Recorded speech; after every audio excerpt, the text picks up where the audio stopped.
চলে এসেছি নতুন একটা ব্লগ নিয়ে। আজকে আমরা চলে যাচ্ছি রানাঘাটে, ফ্লেভার্স অফ রানাঘাটে। এই দেখুন সুন্দর রাস্তা দেখতে দেখতে চলে যাচ্ছি। অনেকদিন পর একটা শর্টস ভিডিও নিয়ে আসলাম আপনাদের জন্য, তা দেখুন আপনারা। এই যে আমরা 3 বোন 4 বোন মিলে চলে যাচ্ছি সব রানাঘাটে। ইতিমধ্যে আমরা রানাঘাটে পৌঁছেও গেছি। এই দেখুন সুন্দর রেস্টুরেন্টটা আপনাদের একটু দেখিয়ে দিই। খুব সুন্দর রেস্টুরেন্টে ঘোরার পর আমরা সবাই খাওয়ার জায়গায় চলে এসেছি। এই দেখুন আমরা খাচ্ছি, বেশ ভালো খাবার দাবার ছিল, সাথে রিভিউ দিয়ে দিল, সবাই বলছে বেশ ভালো হয়েছে।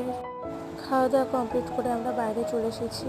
আর এইদিকে ভীষণ বৃষ্টি হচ্ছে, আমরা সেই জন্য বাইরে বেরোতে পারছিলাম না।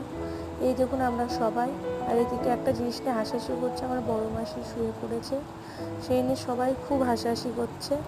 এই দেখুন এভাবেই আমরা সুন্দর আনন্দ করলাম। তারপর আস্তে আস্তে